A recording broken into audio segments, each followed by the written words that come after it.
what you want. And welcome everybody to episode 35 of the No Means No Thing, No Means Nothing podcast, where three absolute inveterate idiots attempt to find the best No Means No song of all time, bracket style, which of course is a fool's errand. No such song exists, but we're going to do our best anyway. I am one of your hosts, Jordan. I'm Matthew, and hopefully I have the correct mic this time. Apologies for last time. Oh, and I'm Michelle, and I always sound terrific.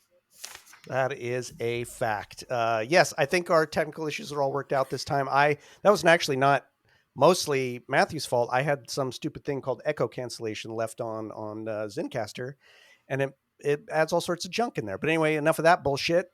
We have some really great songs, as always. When are there not great songs? Beat on the Brad accepted on this podcast. They are all full of fucking winners. This one's great, I think, because there's been some episodes lately where there's been kind of front loaded the later catalog. This one goes kind of back. It's a lot of early shit, which I love. Yes. So that's really fun. We got some real bangers on here. So buckle in for this one, folks. I think it's going to be a good one. I'll admit I'm a little bit coming down with something. Don't know what it is, so I don't know where my energy is going to be at tonight. But I do have some booze, and maybe that'll help. So let's do some power of positive drinking. And Michelle, no, I'll start it off. So I'm always boring. I got whiskey on the rocks this time. What kind of whiskey? Cold. It's the whiskey from that the guy who does the whiskey distillery. I don't have the bottle in front of me, so I don't remember what it's called. That it's Captain's bourbon, though, right? Barrel or something. No, that was the God, what was that called? Cider. No, that was a tank. Cider. That was a cider. Yeah, no, this is different, right. but still local and really fucking good. But yeah, I'm predictable. There's no choices to be made for me. Michelle, are you? Well, and I'm not predictable, but actually this week. As you may remember, a certain someone came down to my house. Yes. Was it last Sunday, Matthew? Last Saturday? I can't remember. Have we recorded since I went down there? I can't remember. No, we have not. I don't think so. No. Yeah, so it must have been last week. So the man takes his full load of allowed alcoholic volume. Yeah. I went down and saw Michelle in the flesh since first time since 2016. Huzzah! Not all my flesh. Not all your flesh, but yeah. We went to see he brought me the Pack 80. Yes, we did. Yay! Yes, we did. Man, the singer, she's like the 1970s encompassed. All the good stuff of the 70s. Oh, she looks good like description. Fucking grease slick Jimmy Page. Fucking, oh my God. Yeah. Oh man, that's they're fucking incredible. Molasses. Oh man, she belts it too. Holy shit! She's just amazing. Inhabits that. Yeah, I cannot believe that sound is two people. It is. It's if at all possible, everybody out there, they're in Europe right now, and if you have the opportunity, please go and see the Pack AD. They are fantastic live. Yep. Fantastic recorded too, but it was actually, believe it or not, even though they live probably 3-4 kilometers from me, I've never seen them live before when we went down there 2 weeks ago. Fuck. To Bellingham. Yeah, he was up front being a fanboy and everything. I fucking missed that shit. They were in fucking San Francisco and I missed that shit. I'm pissed. No, they're superior sounding. Yeah. Just volume. Yep. That's awesome. And I don't mean volume. Awesome. I mean just they have a lot in a small space. Just the singer. It's almost as if just two people in a band can sound incredible sometimes. I wish there were more bands like that. And that is not, if the Pack AD happens to be listening to this, this is not an exhortation to add a bass player or second drummer. Yeah. No, they were great. Really fun. Open, cool, like people anyway, were just happy to be there. So what? But all right. So Matthew brought me 3 beers. I have to admit that I drank one last Tuesday. We can talk about that later if you want to. But so I drank. Last Tuesday I drank that Sasquatch thing. That was amazing. That Sasquatch urine or whatever it was. Sasquatch Stout from Chilliwack, BC. Sasquatch Stout. Oh my God. So today I brought down the Longboat Chocolate Porter, which Matthew brought, and that is from Ooh. Where is it from? Canada? Yep, it's from BC. It's from Victoria, BC. Oh, It is Victoria, from BC, Canada. Victoria. So yeah, I Yeah. got to open it up with that. There's going to be no Guinness Fizz. I'm just going to open it up with a bottle cap here. That's just mildly satisfying. Give me which Smell- next it's time. going to smell good. Smells But I'm good, putting huh? in my Guinness glass, and then along with Nice. that, I brought 2 cans of non-alcoholic beer because I don't want another last time. Because I was pretty legless last time. Oh my We're taking God. turns. We're taking Oh my turns God, getting I was fucked up. embarrassing legless last time. Oh man, No, that that's was a awesome. good-looking That beer. was not man. embarrassing. Look That at was that. entertaining. Oh Look yeah, at that. Hey, that's a good one. yeah, that's a That's some favorite of thick mine. shit. Rich. Oh, Mm. oh no, a I'm meal. happy to have it. All right, what do you have, Matthew? All right, Matthew, where are you at? Well, I'm have as you guys know, have a few health issues, and so I have decided to step back and put Mr. Alcohol back in a place of respect, and gonna go our own separate ways for a little bit. So tonight good. I have a big glass of something called Mobby, which is something I've been wanting to try for a long time. It is a Caribbean, something very popular in the Caribbean. This particular one is from Trinidad, and it is made from the bark of a colubrina tree. It is sweet and sort of. It also has like vanilla and I think a little bit of aniseed Ooh. in it. So it's quite a bit like root beer, but then it finishes with a little bit of bitterness. It's really, really good. I like it a lot. Ooh, that sounds Is this delicious. like a Yeah, colon yeah. cleanse here? You're gonna cleanse your No, colon? not at all. No. Actually, no, it's a delicious. I've heard that there's actually something from where the part of the world where you're from, Michelle, called Moxie. It is sort of a local soft Yeah, drink that's called from Moxie. Maine, I think. I think it's from Maine. Yeah, some New England somewhere. Anyway, yeah, it's apparently it's a little bit like that. A little bit like Okay. root beer. No, a that's little bit good. like Chinotto, Coke. which is an Italian soft drink, which is a sort of a bitter orange thing. A little bit like a cough remedy that I like called Ninjon Pepoaqua. Jesus Christ. Oh my God. Anyway, it's very It very looks pleasant. like tea. It looks like tea. Nice. Yes. Well, cheers to both of you. Drink down. Look at the and brown everybody. hues we got going on here. I know. Yeah. Everybody at home, grab them if you got them. Drink them in the Oh, toilet, man. on your run, in the car. Well, not in the car. You know what I'm saying.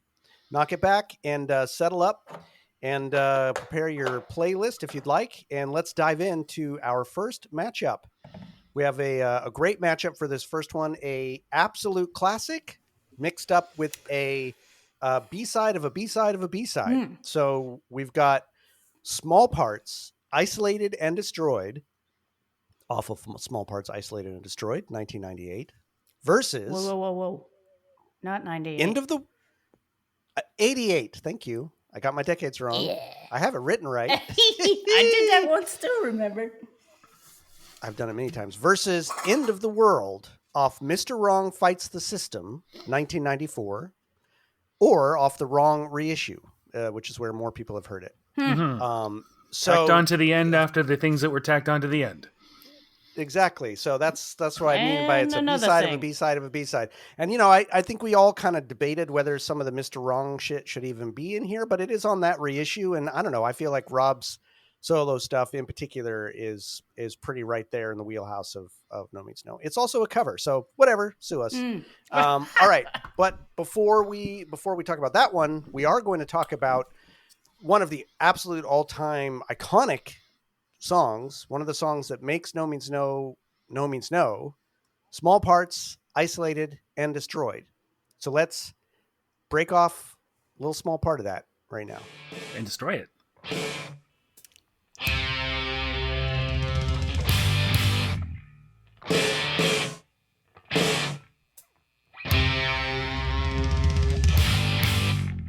It's been said before, but I'll repeat it. Don't you feel like you've been cheated? It's been shoved down your throats.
All right. So I'm going to start this week. I have the good fortune or ill fortune to go first. We'll see. So, fucking, how do you talk about this song? So, first of all, musically, this is just a fucking journey. This is a fucking journey. It goes, I mean, maybe Michelle will be able to break it down for us a little bit more, but there's some of this stuff that has no, I mean, these guys are just playing in sync, but there's no like time signature behind them. They just know how to fucking play in sync through this shit that I can tell. And they do it perfectly. And there's like a ABCA kind of, I don't know what the fuck, but it's fucking amazing. And it's a journey that takes you fucking everywhere. Mm-hmm. I love how it starts with that just kind of dragging, like musicality, right? Like it's just everything is not quite there. And with the lyrics too. I mean, with the vocal performance rather, it's just like, it's like the entire band is dragging 100-pound weight while they're trying to do this. Just can't quite fucking get it out. God damn it.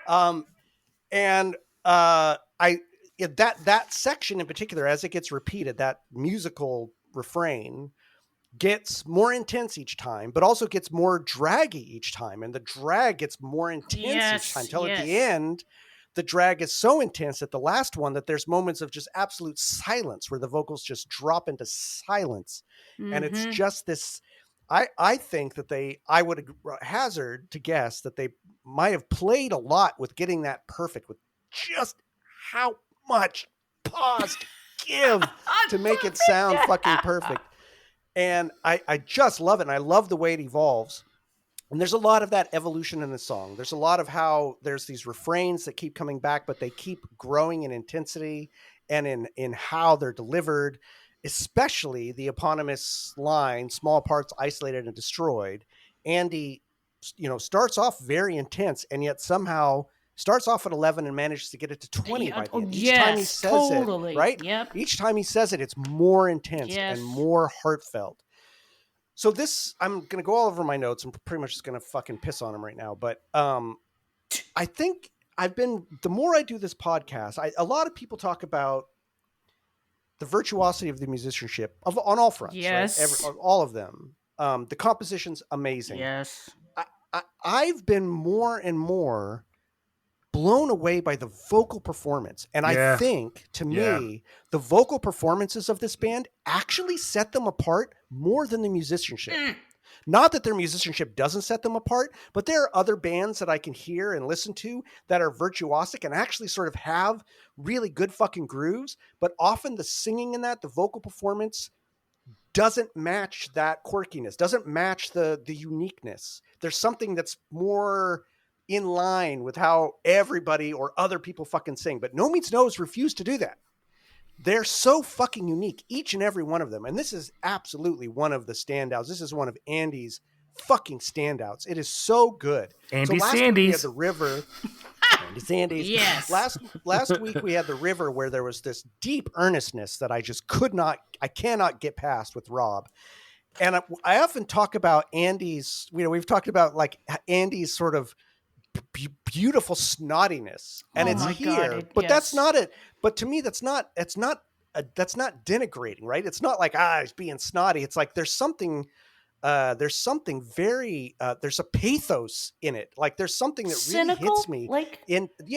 It's a cynicism, but it's like such an archetypical cynicism that it just hits me in a deep place, right? It's not something that lets me be distant from it. No. It actually pulls me into it more, right? Because it gets to that part of exactly. It gets to that part of me that's so deeply cynical. Mm-hmm.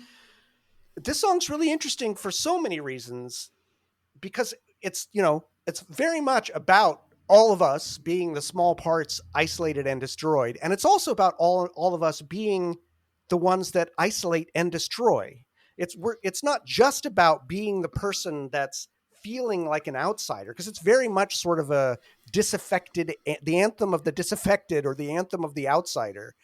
But it's also, as you have the different musical sections, we have the first kind of section, that draggy section, which is really personal, very intimate, and very not small, but just very intimate. It gets to that feeling one has of just wanting to say fuck you to the forces that sort of oppress you, and just having to deal with the world and the fake motherfuckers.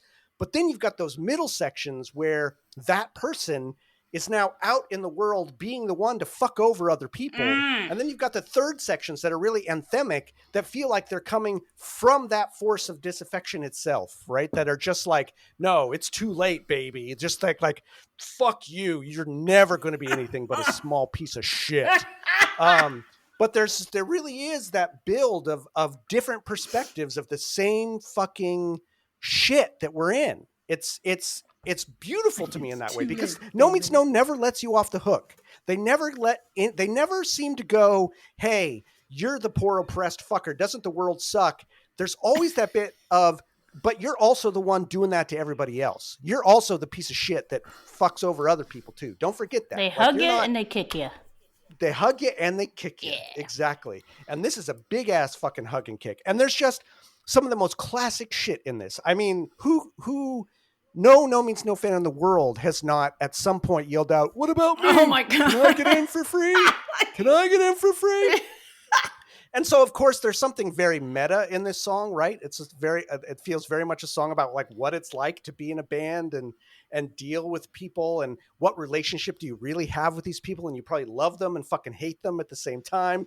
If anybody's seen some of Bo Burnham's stuff, there's moments in his comedy that really remind me of No Means No in the way that he has that love-hate relationship with the audience, and just that feeling, you know, what's that you say? We got a guarantee? Then fuck right off. You mean nothing to me, right? That sense of like, well, you know, and that's that part for me. That's like the person who feels small and isolated and backed into the corner is now becoming the person that's like, but you know what? Fuck you. If that's how it's going to be for me, that's how it's going to be for you too.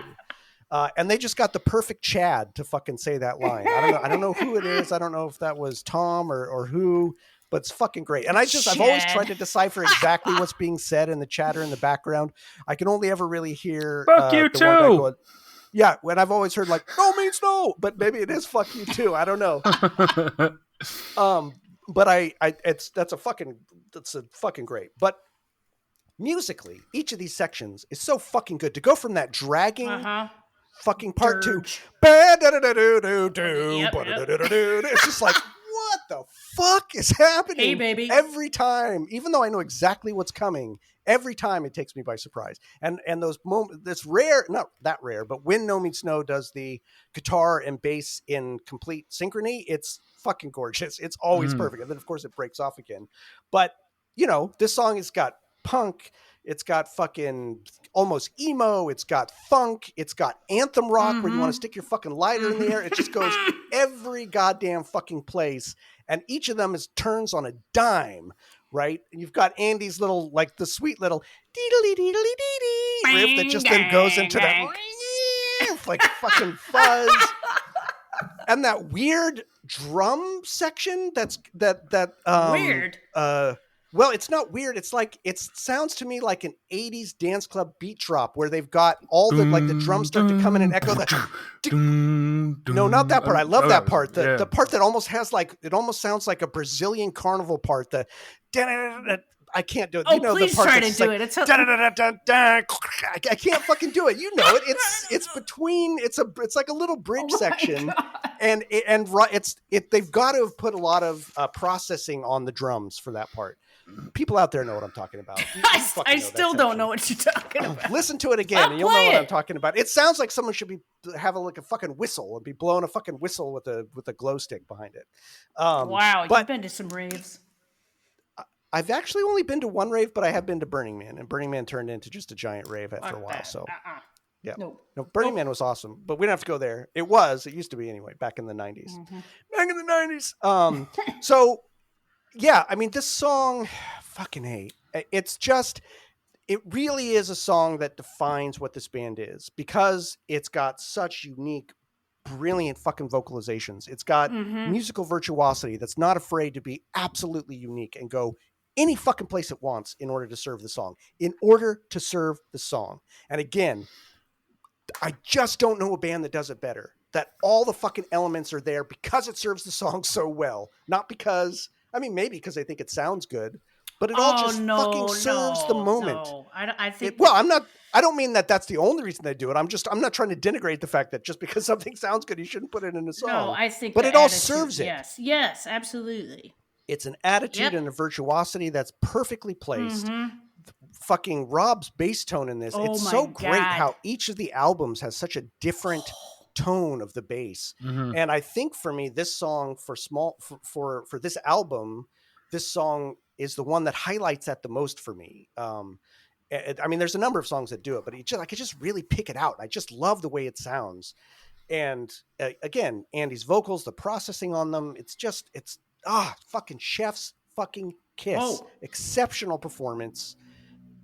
50,000 googly eyes. This is not my top song, but this has got to be one of their top songs for me in the pantheon. I'm not going to place it number wise, but it's just so indicative. Again, even if it's one of those songs that while it may not be my favorite, I fucking love it. And I cannot deny that it is one of their best songs. Just objectively looking at what No Means No is and what they can do, this has all of it. It has all of it. And they do not compromise with fucking anything in this song. So I'm sure I got shit I forgot, but I think that's about all I got right now. Michelle, what do you got for us on this? Well, one? I'm really hoping after that I can get through the notes I wrote, because like with these old ones that I love and know so well, I don't even have to start the song and I just start writing shit. And I pause it and I write something and I pause it. It's just I hope I can read what I write here. Okay, this song always gives me the twitches. Gloria starts and stops with enough time in between to envision and participate in some sneery faces that Andy is no doubtedly making. I'm sure this one is heavily relied on John. I bet you everybody's eyes are on him for when to come down with those slam downs, right? Yep. Because you could put some retards in there and make it a little longer than the last one. I think that's at the artist's discretion for this kind of song. But yeah, John's probably the one directing this. How can you not pay attention to this heaving onslaught? The rather straightforward section is hilariously imprinted in any serious No Means No fan's mind. With the bullshit of touring and the usual punters trying to get in for free, I think I read somewhere that this is Craig Bougie Oh. saying this, and my favorite part of it is when he gets to the last, he goes, free? He does a little, Yes. free. So good. Octave Fucking break. yodel. Please. Andy then belts in all the sarcastic invites, inviting the guy in for free and to eat and to smoke. The feedback at the end of the curly guitar ditty is a fantastic way to bring back the heaving beginning that's now turned up several notches. A lot of stuff you said already, Jordan. I've got that it gets turned up. Oh, the words Andy emphasizes are glorious. Abused! And then he's going, puke! And that I'm not the comrade that you thought I'd be. The middle section. My favorite part of that he does is it's said before, but it sounds like a fucking Muppet when he says that. It's so great. I'll repeat it. All right, the middle section is an angry funk fest with a siren whistle that John got his hands on. You heard the siren whistle in there? And continues with Andy being sarcastic as all hell. The colossal section when Rob takes over with his blues-infused seriousness just kills and bring back the most possessed and pissed off Andy with it's been shoved on your throat. And now I can't read anything I wrote. I can't read anything I wrote. Oh, it's been shoved down your throat and you eat it. An upheaval with an attitude. I think that's what my notes say. Anyways, I should type them out like Jordan types his out. I should do that. I can't. I got like a big pen and a piece of paper like some grandma. Old school. Wow, it's a little too old because I gotta scan it. I can't. I got all these scratches and stuff. I gotta. Anyways, I think you can tell that I might like this. Look at this song fucking quite a nonsense bit. right here. It's like, Oh, look awesome. at Look at that! that. yeah. Oh man, I can't wait for you to dive into That's this one. funny. I write Matthew, it all what you got down for too. us? I think if I tried to edit it, I'd get all perfectionist about it and be like, organized. And I just don't think I'd have time somehow. What is that? That looks like an outline. I'm writing all the words down, and you're like, you got an outline. That's fantastic. What is that? Oh no, it's got an ad lib. Like, no, it's just sort of Yeah. point, I point can't. form. Me too. I can't. I don't think I'd be able to write it all out. I'd Got it. tell a story first. They've been my favorite band for a very long time, and I'm just remembered that. Okay, have you guys ever heard of Much Music? It's a Canadian MTV. Yeah, yep. Canadian Mhm. MTV. Mhm. And the only No Means No video I ever saw on there, it was just some live footage, and it was on their punk show, and so I knew they had it. And they had this thing called it was Small Parts, and it was Oh, no kidding. yeah, and they had this thing in Toronto called Speaker's Corner where you could put in $1 and you could record your request. And so my buddy Chris and we happened to be in Toronto. He was at RMC Military College in Kingston, and so we were in Toronto together. And so we requested that. It never, not that I know. I mean, it might have come up and I just never saw it. But we went, and I was wearing a No Means No shirt, and we requested the No Means No song at Speaker's Corner Nice. from Look at you. Much Music. Nice. Circa 1992 or 3, I would think. Oh. So yeah. Nice. Yeah, I've never really sat down and tried to dissect this song, and I think there's a lot more to it that I'm probably not going to get to. I mean, what are the small parts, isolated and destroyed? I mean, there's probably a lot of theories, but yeah, this song really is a journey. The song structure, I think, really tells a story. You both referred to how the halting, lurching kind of feel, and yeah, it's got to be controlled by the drummer. I think how you can just imagine them looking at each other and like almost like leaning in before they play each note. Totally. Almost like, how long can we sustain this uncomfortable pause before we actually sort of into the hit? Oh man. But yeah, there's a funk breakdown. Yet the drums still sound really hollow because this whole album sounds like it was recorded in a basement, in the bathroom. No problem. Yeah, no. It's.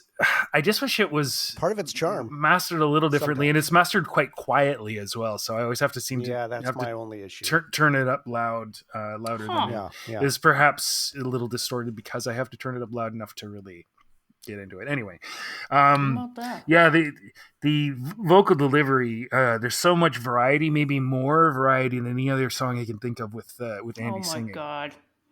Yeah. Sometimes he's singing, sometimes he's sneering, sometimes he's so many different Andys, drawing out sounds. So many different Andes. Not just vowels though. I mean, like he'll draw out like an S or all these. Yeah. And I think that encapsulates one of the things that I like most about No Means No, and I think a lot of songs on Sex Matter kind of like this for me, where there's a lot of restrained energy, and I've talked about this on this podcast before, how it's almost like frustration, and I think it is maybe just being a young man, but being a young man in a place like Victoria where you really have to sort of appear to keep your nose clean in a lot of ways, and it's just easier to kind of go along, but you're just like seething inside and just like that pregnant like resistance, intention, suppressed energy, and then it just like comes out. So I don't know, maybe the small parts are those little elements of frustration or tension, and you have to exercise them or suppress them or annoyances. Yeah, the song is composed of small parts, I think. Yeah. And it takes you lots of different places. I think in a lot of ways it is about playing and touring and being a band, and I think that maybe you're right, Jordan, in that they're really nice guys. They're hard workers, but they were also young guys. I'm sure they took advantage of Don't being you young out. No, dudes. no, they No. I'm just like, No, they they met people and they partied. I'm sure it wasn't Well, always total like They're humans. going home. Of course, exactly. They So were hey, mama's hey, boys. Don't you? No, I refuse to listen to this. Well, just take off your headphones and let him opine. All right, whatever. Say it, whatever. It's just okay. They were very generous, known to be very generous to opening bands and everything like that. I'm sure that that I'm not the comrade that you hoped I'd be may have something to do with maybe how there's probably a lot of pressure of you are being given a chance as a young band by the promoter, by the venue owner and everything like that, and then feeling taken advantage of, and then maybe they would sort of feel like they're taking advantage in return, or and then knowing them and knowing how they are, maybe they wanted to let the guy in for free, and then the joke's on me because they're being taken advantage of, and because they are who they are, they let themselves being taken advantage of and knew that they were being taken advantage of. And so I'm sure there's like a lot of cynicism that crept into it. And maybe that was the beginning of their incredible work ethic, is that it's just easier to treat it like a job. And it's a job. They're not there. I mean, they're there to entertain people, of course, but they're there to make money as well. And, maybe there's some funny feelings about that sort of thing. Like if you are doing what you love, you eventually hate it sometimes. Right. Yes. Yeah. And just they're exhausted. They're playing sick. They're playing the third, 15th show in a row with very little break. Sleeping, eating poorly, sleeping poorly, sleeping on shitty mattresses in a squat kind of thing. And it's passion that kept them doing it. Yes. And maybe there was a certain amount. I can imagine if you are that talented and you're that driven to do what they're going to do, and that's smart. Maybe at some point they resent the fact that they can't help it. Yeah, can't help that they're doing all those things. what they're doing. What they're doing. Well, it's natural. It's nature. And maybe I'm tired. Maybe I don't want to do this. And maybe that's sort of ultimately what Andy figured out. Who knows? Right. Yeah. Speaking of Andy, there's a couple of examples of this little little sort of, he says it in the middle, all that screaming, it's just a joke. It's a joke. Yeah. And it reminds me of a sound that James Brown makes. And I, having been told that they were super into James Brown in their earlier stuff, so maybe he picked up a couple of little mannerisms. Yeah, maybe he picked up a couple of mannerisms for vocal delivery. And I'm sure Andy, it seems like he was very, very sensitive to not just singing and not just snottiness, but it's like this dialogue with whoever the audience might be, not the audience that he's performing to, but the audience to the listener, or to the other entity in the song that he's addressing. It's a really, really interesting song. Well, anyway, people who want success use the little guy. The little guy has to take it until he becomes the successful one and can kind of control things on his own. So maybe they felt taken advantage of by promoters, also taken advantage by fans. Never. Well, sure. Can I get in for free? Me. Sure. No. Yeah. Pay up. $5. Anyway, some of their concerts were $5. Jesus Christ. Yeah, but you're a good person. There's plenty of fucking assholes who are going to try to get everything for free. If you're a fucking asshole, turn us off. Well, we're not talking to our audience. Okay. I love how towards the end, there's a really sort of groovy part. The drums are really the same, and then the guitars come in, and the guitars are dissonant, and it makes things seem really off kilter. They do a lot of that sort of stuff where there's some really straight ahead stuff, as well as I guess it's this tension and release kind of thing. But and you're right, it gets the hesitation, it gets even more tension filled towards the end, like beaten up inside, and the instrument hits follow the vocals exactly, except high point in just for point. There's no instrumental accompaniment for point. That part has always landed with me. There's just something about that moment. It hits that's high, like, right? It just hits it arrests on the me. high. The instrument high on the point. high point, right? Yeah. Yeah. It almost sounds like he tracked point as a different vocal. It didn't, but it almost sounds like a cut because it's so arresting. High point. It's fucking very crazy. arresting, and then the second one, he almost sounds really defeated. Yes, high point. Yeah, you're just getting tired. Fuck. God. Yeah, That's some acting right there, man. Holy shit. and then there's a couple of points where this is for all you girls and boys, and then the reverb is gone. Small parts, isolated, and destroyed. It's pretty great.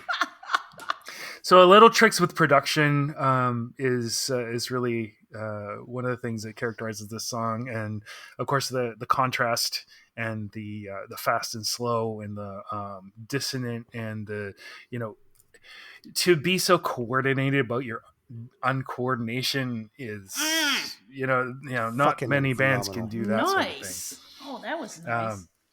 I like that. So yeah, real. It's too late, I think- baby. Yeah, It's too late, This- man. is one of the few. Sometimes I, just want to sit around and watch YouTube videos like everybody does, and occasionally I will watch reaction videos, especially if it's somebody who's really. Oh, I kind think of I've seen this one. I know the one you're gonna incongruous, like talk about. somebody you don't think would be listening to this sort of stuff, and sometimes yeah. it's fantastic. Like I watched one called Tool Fans Being Born, and that was because people are just totally rocking, and a lot of them are black folks and people who are very much listening to different sort of music, and they say what they listen to. And with this one dude, he takes requests for reacting to songs, and this was the No Means No song to which he reacted. And I don't comment on YouTube videos for him. I'm like, yeah, that was really well done. You could not have picked a more challenging one to start with, I don't think. Yeah, no shit. Wow. Yeah, like if you don't know anything about No Means No and you like this song right away, like you get something about them, I think. Yeah, you're gonna like all the songs. Yeah. About that. Jeez. And he was reacting to a live version, also, right? It wasn't. He wasn't reacting to the studio. Oh, I recording, haven't which is seen fucking this. I great. have to watch it. It's great. I only It's watched great. one guy, Jamal, Jamal, when he hears Rage Against the Machine for the first time. It's fucking magic. It was a magic. Anyway, sorry, I don't want to. Anyway, that's about all I got to say about that song. There's a lot going on in that song. Yeah. There is, man. That was fucking awesome. Yep. And one thing that you said that I want to absolutely not say more about, but back up. In a lot of their songs, but I think this one in particular, the subtle production choices they make are their own instrumentation, right? Like there's the way that they make their choices, and the subtle choices they make are as important as all of the other elements. And in this song, it's really highlighted. That's why I was saying, like, I think this is one of their sometimes turning effects on and off, not just the playing. It makes a huge difference. Exactly. Yeah. To your point, like where Craig there's that echo for this is for all you girls and boys, and the way it cuts out and just gets really raw. That's fucking perfect. Yeah. Or that high point, like and the way he says it differently twice. Like those are really small choices, but hugely fucking impactful. It's amazing. Yeah. And it's interesting to be able to compare that live versions and this live and cuddly version, because what they consider important is stuff that they're going to like replicate in the live version, which may or may not appear in the live version, but most of it kind of does, or at least get hinted at. Yeah. Yep. Yeah. Yep. Yeah. All right. Well, let's move on to this next one, which is of an entirely different character, particularly since it's one fucking guy. This is one fucking guy. I mean, but what a fucking guy. Exactly. He is. What a fucking, Nice you know what I'm save. saying? What a Yeah. what a fucking guy. This guy's Talking to worth me? like he's Fucking worth guy. like 10 of you fucks. 10 of you get maybe 1,000 of you fucks. You know what I'm saying? Yeah. All right. So this is End of the World off Mr. Wrong Fights the System 1994. Let's party like it's the end of the world.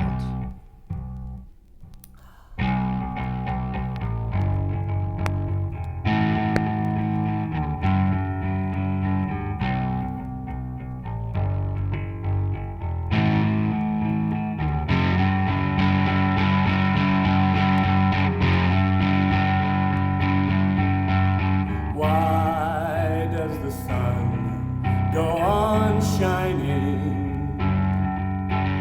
Why does the sea rush to shore?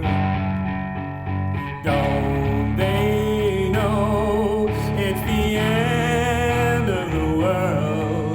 Now you don't love me anymore. Why do the birds go on singing? Why do the stars shine above? Don't they know it's the end of the world? It ended when I lost your love. I wake up in the morning and I wonder. All right. So, this was a cover of a Skeeter Davis song, 1962. I think it was also done by the Carpenters. Whoa. I think I listened to the Carpenters version, but I did not listen to the Skeeter Davis. So I'm hopefully one of you did, or if you didn't, whatever, we can listen to it at some point and hear it. Little bit of trivia. Sometimes I like to bring in Parker facts. Parker considers this one of Rob's best vocal performances. Whoa. He adores his song. How He about has that? it on vinyl. He has this on vinyl, and he ripped this for me off of. There's the YouTube version, but he ripped the vinyl version for me and let me sit in his room and listen to it. Oh, that's Actually, sweet. he hasn't done that yet. That's what I'm meaning to do. So it's a cover, right? There's only a handful of covers in the No Means No universe, and this is, I think, tangentially in the No Means No universe. It's Mr. Wrong. There's the other Mr. Wrong song, which is also a cover, Sitting on Top of the World, which last week, Matthew, when I bleeped out the song at the end, then you said, like, haven't we already done this? I think you were thinking of Sitting on Top of Probably. the World, which is Probably, very yeah. much of a piece of this, right? Oh, Though yeah. they weren't on the same 7-inch, but they're very much of a piece. Sitting on Top, of course, ends up on One Down, Two to Go, which this one does not. They sound very different in a way. Of course, Rob. the perfect song for Rob to cover, and in a certain way, I could imagine this version being released back in 1962 and still fucking killing it. Whoa. Right? Oh, Like, yeah. with the way that Rob does it and the way that he sings it, it's not like he's playing it like a No. punk, right? Like he's playing it really fucking fat, but it's not out of it's out of time. Like it's not something that is a modernization of it in a certain sense. It's just Rob distilling it so fucking Passion is perfectly. timeless. That's why. No, man, And the he has distortion's a little bit more contemporary, but I don't It mean is, the it arrangement is. and everything. It's definitely sort of The arrangement of and his the time, delivery. yeah. Mostly, Yeah. I'm talking about his vocals, Yeah. right? Yeah. So take the bass out of it. His vocal delivery Yeah. of it, he actually, to me, really channels that era. He channels that sort of 50s and 60s crooner, the sort of earnestness to this kind of really sentimental pathos that's really dark. There was a lot of dark sentimental pathos back then. Some of those songs are exceedingly fucking dark about, like, you know what? I'm just gonna go fucking hang from a tree because this shit sucks. that's totally Because they broke up with my ass. So I'm fucking done. That's oh my it. God. And there was just a lot of those songs. So Oh, a you're perfect, totally right. perfect feeding ground for Rob to dive into the catalog and go, yeah, this is fucking No Means Yeah. No, but back in the day, right? Yeah. Like this, they were singing that shit. Let me take a stab at it. He's got these two great at the very beginning and at the very end, and they sound different. The first one almost sounds like someone taking a little sip of whiskey and being like, all right, let's start. And the final one is just kind of this satisfied, like, I'm just about to jump in the fucking noose. Let's do it. Right? Like it's just this. my God. They're just beautiful and very quiet. Like you have to really be listening for them, especially the first one, but they're there. Mm-hmm. Of course, the fat bass my sound in this song. God. The fat bass sound. This guy is just the dum dum dum dum boom boom boom boom boom boom boom boom. It's like, oh my God, Rob. Aside from going back in time and getting to see one of the Andy era songs, I would have loved to have seen one of the Mr. Oh, I Wrong know shows it. where it was just him doing his shit. Don't rub it in, Matthew. Oh, I can't fucking imagine. I mean, Matthew, you must. Maybe you'll tell us. I Yeah, know you yeah, don't yeah. necessarily You remember better. live shows that well, but if you'd seen this live, but and that mixed with his buttery vocals, which something I think is really interesting in the way he sings this. First of all, there's more vibrato than he puts in most of his vocals. I think, like as a throwback to the '60s, like he's really showing his chops.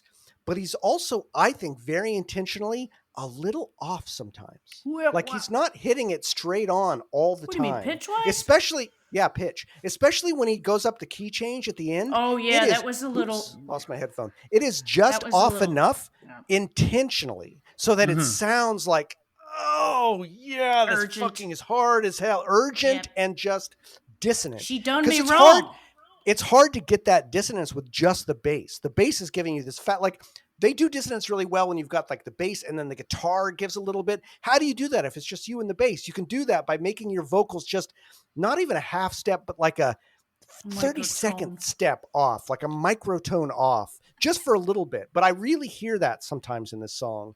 And I think it's really masterful because you hear the rest of the song, he clearly can do all of this shit virtuosically on pitch all the fucking time. Mhm. But there's a couple of times where it feels intentional that it's just not quite there. But in the best way Yeah, possible. it makes doesn't it sound real. wrong. It's not polished. It's real. Or it sounds wrong, capital W wrong. Right. Like it sounds Mr. Wrong is what it sounds like. right. And of course, I mean, I don't have to talk too much about the lyrics or the theme. This is right in the wheelhouse. This is someone who's like, my entire fucking world is over because someone doesn't love me anymore. I've lost connection. My only meaning, I'm only defined by this other being. And now that this being doesn't love me anymore, I'm fucking nothing, right? Which is a horrible, horrible, horrible way to feel. I know I've felt this way before for certain periods of time. And when I felt that way, what did I turn to? I turned to that song, I Need You. That was my I thought you were fucking gonna line say on you the bed. turned to and weed. that was my, well, I always turn to weed, but no, that was my lying on the bed and like just listening to a song over and over on repeat to get me through it. This strikes me as the kind of song, I'm sure Rob didn't, but that Rob would turn to listen to over and over to get over it. Right. Like, I mean, fucking who knows, but it's really got that sense of like overburdened pathos and just, you almost just want to shake the person singing it and go like, oh, come on. But we've all been there to one. We've all been there to one degree or another, and so you can really feel it. You know that, yeah, man, it really does feel like the fucking end of the world when something happens. Which those moments of deep, deep, deep despair are simple proofs of our ability to deeply love. Right? Like without those moments, love means nothing. There's no, everything's defined by its opposite. So that's one of the reasons I think songs like this are really important, because diving into the depths of that despair show that there is its opposite in existence. And if you don't show the dark at its deepest reaches, you cannot see the light. Whoa. And that's what No Means No fucking does all over the place. People talk about them and say it's a really well, I don't know if there people are, but I could imagine people saying they're a very negative band and shit like that. It's like, well, but they're negative in the sense that what they play shows what the other pole is. Like you have to dive deeply into the darkness to prove that there's a light, to prove that there's something on the other side. No, we're a positive band. You are. They are. And so, and of course it ends with that nice little, which is just a perfect little button on the whole fucking thing. So I think this is a great song. I'm really glad it came out on the reissue. Super glad Parker has this. And I just wish I could have seen it live because it would have fucking slayed. Yeah. Michelle. Man, Rob knows how to pick him, doesn't he? Melding the Ramones/Hansons with a beautiful melody of sadness and heartache. I wish I could sit around a fire pit and hear him play this on an acoustic bass. Yes. On an acoustic bass. Wouldn't you just die? Fuck yeah. Oh my God. I never saw any Mr. Wrong shows, so maybe Matthew can tell us if he's ever seen it played. I looked the song up and it was released in 1962, same as the World Fair. same year that the Space Needle was invented. I love the Space Needle. Anyways, released in 1962 by Skeeter Davis and written by Arthur Kent and Sylvia D. Plenty of people recorded versions of this, and it's been used many times in television and movies. Sadly, Rob's version wasn't mentioned in any of the info online, which is a sad disgrace. Yeah. All the consonants. All the consonants.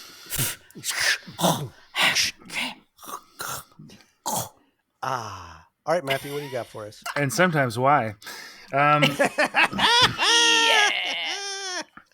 Yeah, I don't have a whole lot about. I mean, there's not much more to say beyond what you guys said. Except I found a little thing that it was written by other people. For the Skeeter Davis was who recorded the first version, and it was actually played at her own funeral. Which is kind of a sweet thing. It's a very sweet and a very sad song. I liked that you sort of invoked the Ramones there a little bit, because I think that there's a lot of the sort of the crooner types. Yeah. But even just the crooning kind of, I don't know. He has a weird voice, like Joey Ramone, but the 50s kind of stuff that I'm sure that they were influenced by, and Rob influenced by as well, obviously. But yeah, it is definitely in No Means No's wheelhouse. It may be about a breakup. It may be actually about the end of the world. And like, I actually hear a lot of joy in Rob's vocal delivery, and maybe it is interesting. It is some degree of relief from whatever it is he's being separated from. Yeah, he's not holding back. You're right. That's great. It's painful, but at least it's a release from something, whether it's from a relationship, whether it's from something else that's difficult. Maybe it's just from existence. Who knows? But yeah, I don't have a whole lot to say about it, except that there is a lot of passion and in it. The bass playing is I'd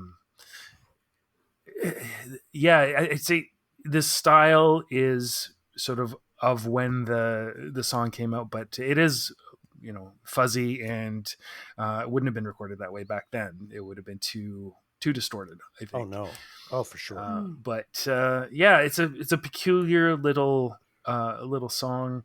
Again, like some of the other ones, Mr. Wrong type ones that we have gone over, I can sort of imagine him sitting on a porch in a rainstorm and sort of singing to himself. It is a song of some kind of catharsis, whatever form it takes. And that's about all I got to say about that song. Nice. I don't think we'll ever get a No Means No concert again, as sad as that makes me. There's a small piece of me that feels that there might be some part of Rob someday that might surprise people with a fucking little Mr. Wrong half an hour set somewhere. Like, that strikes me as something that may be a little more possible. Maybe not. Like, I'm not talking like a big concert, but just like at a fucking coffee shop somewhere. Like, that's strike. And if that ever happens and I hear about it, I will fly my shit out there. No, so wait, you never answered us, Matthew. I did see Mr. Wrong, but I don't remember it very well. Right. But what I do remember is missing a bunch of them, because they would be so small. They would be literally in a coffee shop. Right, the shows. That sort of shop. Right. And I would find out about them after they had already occurred, because I just didn't so happen wait, to be walking down the right street to see the right poster on the right lamppost. And do you remember, like, so we know what songs are Mr. Wrong songs. There's not enough of those to fill up a set. Did he play other No Means No songs? Were there maybe other covers? Do you remember any of that? Like, what else would be in a Mr. Wrong set? No. I wish I did. Yeah, I don't think I saw, I maybe only saw one Mr. Wrong. So this is a good chance for us to ask our listeners. Anybody out there who wants to send in a recording to us, but I'm not going to go into the big recording thing right now, about what it was like to see a Mr. Wrong show, if they have like a vivid memory of it. I really want to hear a fucking testimonial about like what he did, like what it was like. Anyway, before we go into that, 'cause that's coming up. Oh, won't you play let's somebody done somebody wrong song? Come on. Oh, that would be make me feel at home. Come on, a while I miss my baby. I'm not. I can't. Come do on. it. I can't do it. Yeah, I can't do it. Jesus. No, I don't know it well enough. Let's vote on this. I'd probably not going to be a hard one on this. Yeah. I guess I'll go first. Clearly, Small Parts. As I said, Small Parts is, while not necessarily at the top of my list, frankly, I can't even place it because it's just so fucking iconic. It absolutely would not surprise me if this went very, very, very far down the field. I don't know. We'll just have to see what it comes up against. But it'd be hard to unseat this for a lot of songs. Like, it's just, if I'm being objective about it, not just listening to my own guts about what I like more, but if I'm thinking about what is better as an objective song, it's Small Parts. It's fucking great. So that's my vote. Michelle. Small. SM All. Hey! What movie was that from? I don't know. Was it like Caddyshack or something? Chuckle, no. Yes, I'm voting for Small Parts. Oh my God. And he's got his own instrument there. He's doing guitar and a couple of them. Vocals, Couple which of is its own. Yeah. Hot damn. Jesus. Yeah. Matthew. Yeah, again, the Mr. Wrong songs are great. I'm glad they exist, but they are sort of a curio. They're not something that I would go to. Small Parts is such a distillation of everything that No Means No represents to me that there's no choice really there. Nice. Gotta go with Small Parts for sure. Wow, a three-fer. They named a goddamn album after it, for God's sakes. Yeah. For fuck's sakes. They named a goddamn album. All right. Well, Smart Parts goes through with unanimity, as it should. Frankly, it got an easy pairing, but it could have had a much harder pairing and probably still gone through. So it'll be interesting. It'll be interesting and painful and fucking suck to see what it goes up against in round 2. That round is going to suck ass. Yeah, I'm out of here. I'm leaving. I didn't tell you yet, yet, but I'm putting my 2 weeks in. Oh shit! All right, well, everyone, put your applications. I would say your applications in, but fuck that. I'm not letting you leave. There's no way this podcast exists without you. So fuck you. All right, so now's the point where we talk to you about sending in your submissions. We're going to play a submission here. We got a listener recording.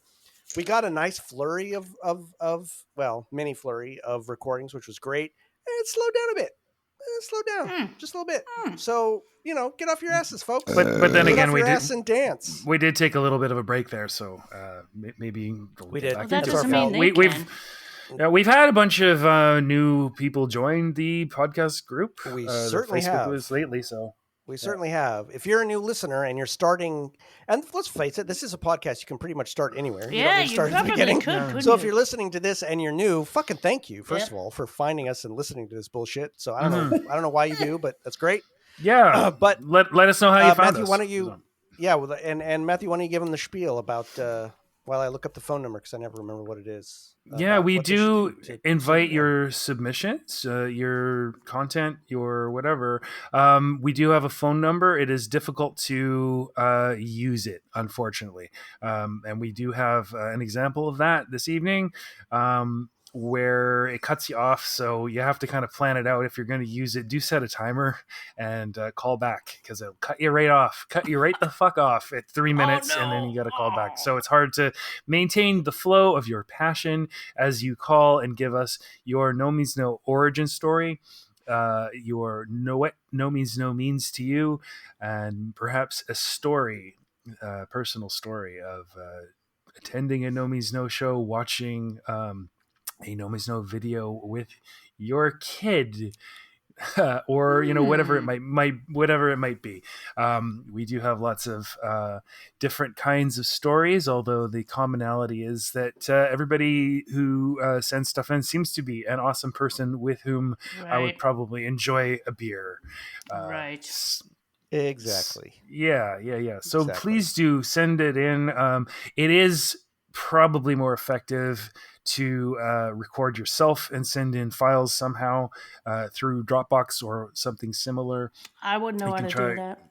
emailing it or whatever you want to do. Take a voice memo on your phone and send that. No means nothing podcast at gmail.com is the email. I will let Jordan read out the phone number because I never have it with me. That phone number is 415-493-8630. Once again, that is 415-493-8630. Operators are standing by. So give us a call. And like Matthew said, like you can send us files too. We like that. We like it when you send us a file, you record it on your phone or a text. Type it up and we'll read it. Yeah. Yep. Some people don't like to hear the sound of their own voice. Believe me, I fucking get it. Yeah. I get it. But I'll say one thing, and again, I think we went on for way too long the last couple episodes. So we're about to cut it short. But you know what? As a small little ego bit, it takes a lot of work to do this podcast for us. It's fucking worth it. But one of the things that really makes it worth it is getting these little bits. Yep. Knowing you guys, hearing your stories, and hearing your shit.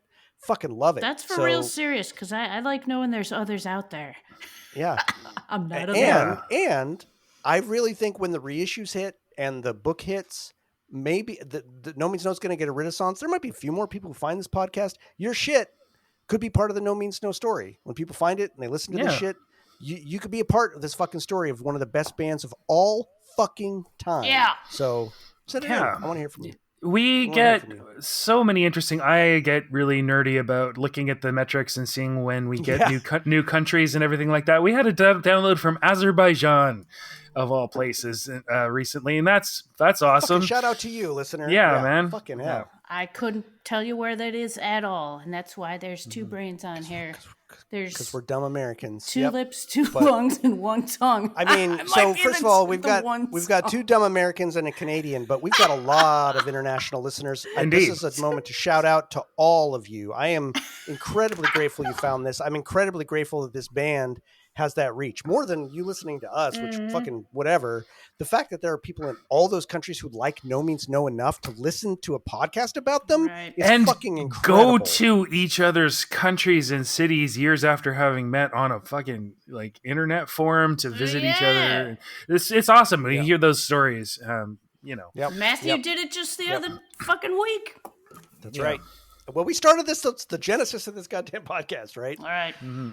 All right, we've harassed you enough. Just do it. Just do it. Yeah. We want to hear from you. You, specifically you. You're thinking, no, it's that other asshole listening. No, it's you. It's you, Mark. It's you, Mark.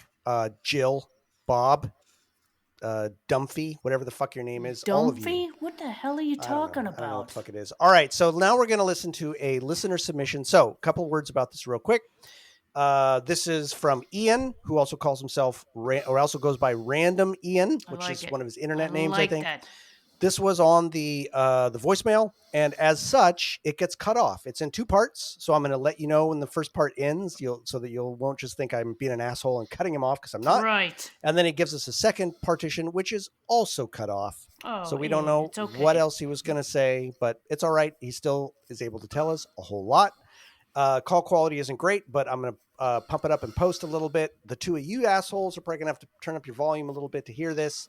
But let's hear Random Ian and his random, awesome fucking thoughts. 2 parts, truncated and destroyed. Morning or afternoon or evening or whenever you're listening and everybody else is listening to this. My name is Ian, also known as Random Ian. It doesn't matter, internet names and such. I am calling in. I've been in the podcast world for since 2005. I think I got my first iPod, started listening to podcasts, and that's all I listen to. So I'm calling when I'm driving, which is what I do to most shows. When I call in anyway, I'm just rambling. I want to talk about No Means No. First thing, I want to thank you all for the show that you do. I love it. I love the format. I love listening to you guys. It's awesome. And yes, it is a full task that you are all working on, but it will be done, and it will be awesome. First song I ever heard would have been about 90, I would think, or so. my friend Dylan. I guess I should say I grew up in Surrey, British Columbia, as Matthew will know, is the butt of many British Columbian jokes for many, many reasons. Most of them are true. But anyway, my friend Dylan, we're playing some music in a friend's basement, and the song Dad came on. Yeah. Needless to say, my pants were shitted, and Yes, they I were. was also excited as to who this band was. I immediately borrowed Dylan's, I believe it was a cassette tape at the time, I don't think it was a CD, of Tex Mad, and went from there.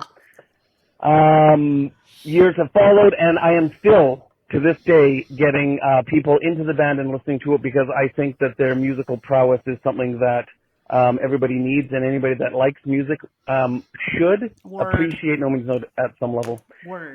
Anyway, I'm still rambling on. Tiny anecdote, I guess. I remember Joey Shithead had a garage sale in his basement in Burnaby many, many years ago. Punk Rock Garage Sale or something it was called. Oh my God. There was lots of posters to be had and purchased, as well as tapes, and I believe somebody walked out of that place. I heard them talking that they had like an original DAT tape from the Live and Cuddly sessions, whether or not it was original or just used for mixing down or a mix or something.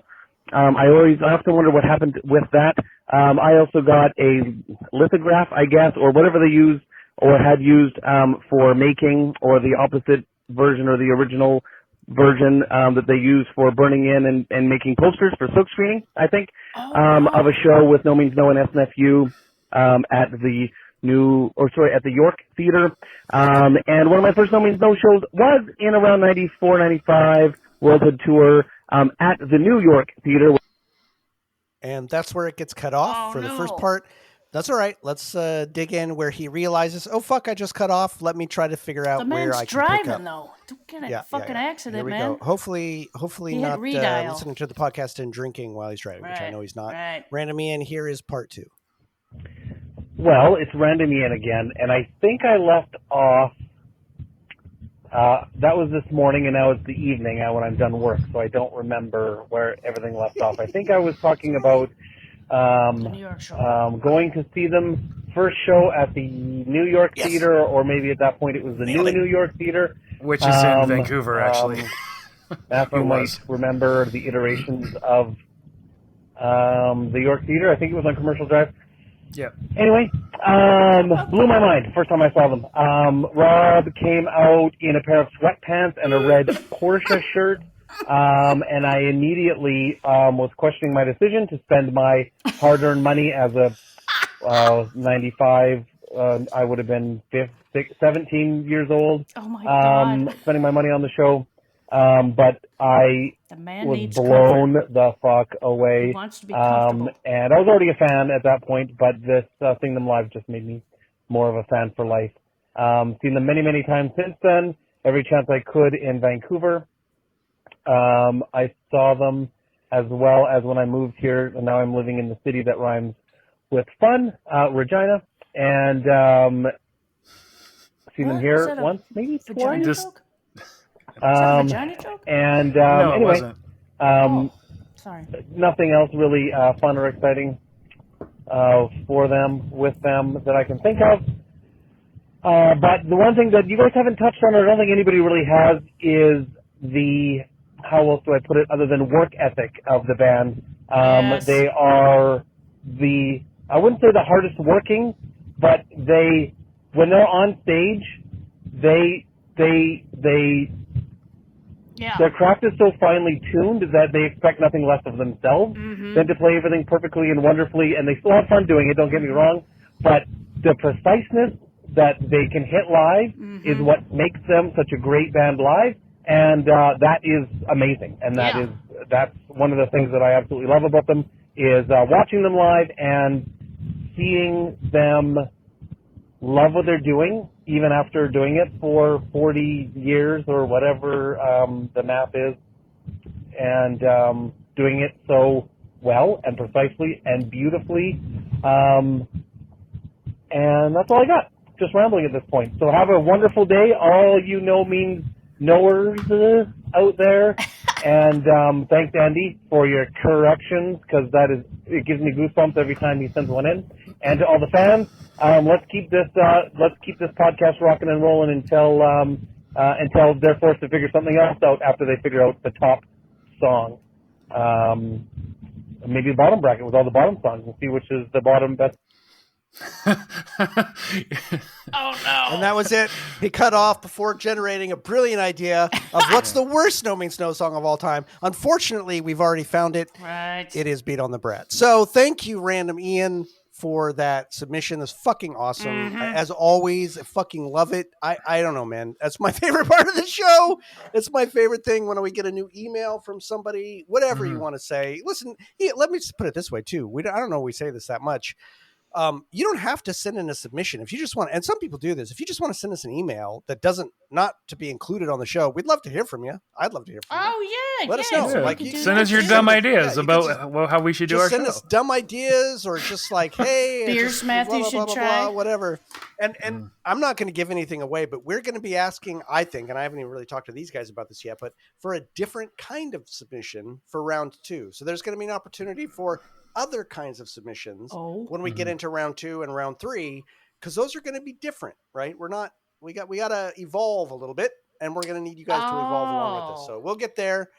But in any event, Ian, fucking thank you. As always, as Matthew said, you sound like someone I'd love to have a fucking beer with. Right. Every No Means No fucking fan is just by default an awesome human being. So thank you. Can I say something? I love. Please. Well, I didn't wait for a response, so I'm going to say it anyways.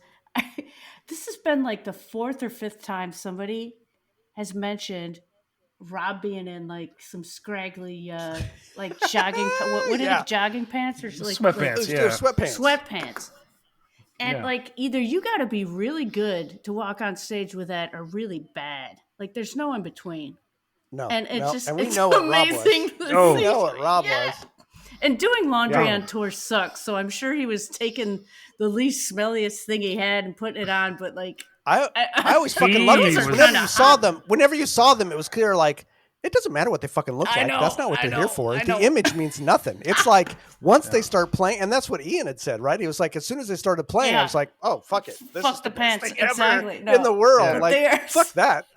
And I almost feel like it's more authentic, right? Like they weren't there to put on a show, air quotes. They were though to fucking play as well as they could, as honestly as they could, and fuck what they were wearing. I blow minds for a living. That's what was going on.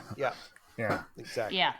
You know, Rob was really into being cozy. I remember when they were recording Ausfart at my friend's studio.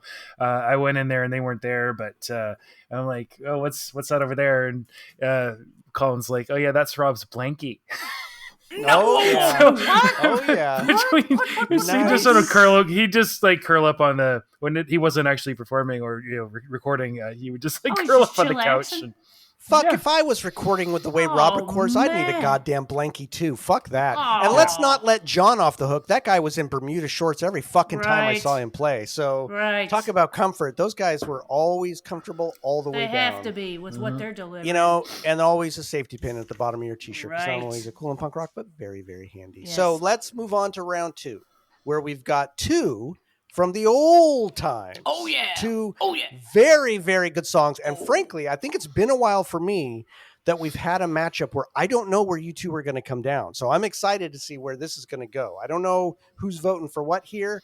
And I could be wrong, but it feels like it's been a while where there's been one with, for me, a little, not tension, but like surprise, where are we going? So our contenders from the Wayback Machines are Somebody's from You Kill Me, 1985, or Live and Cuddly, 1991, against And That's Sad, off of Small Parts. That's the whiskey talking. Small Parts, Isolated, and Destroyed, 1988. Wait, am I wrong too? Immediately before.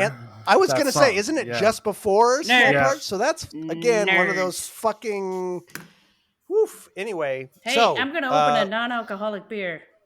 Do it. Listen to that. Oh, nice. I want that body. No. So here I we will go. definitely not be doing that, Somebody's- as I'm trying not to drink as much. I will know. probably go to, the bark of foreign trees before I Nice. No, go this mess with a tastes good. fucking non-alcoholic I like goddamn beer. taste.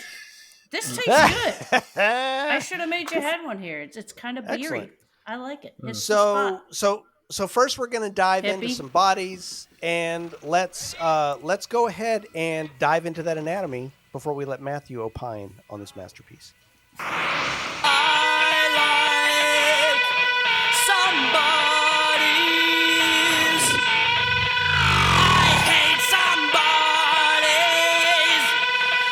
Somebody's I know I could go either way.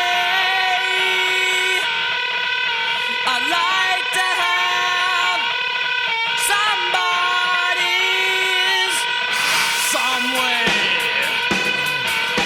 I've seen them moving, I've seen them breathing, and all of the things that my body can do because I'm a body. I want a body too. Somebody like you. Give me the muscle. Give me the bone. Give me the mind. Give me your soul. Give me the blood. Give me the flesh. And give me the rest. Come on, give me the rest. Give me all the rest.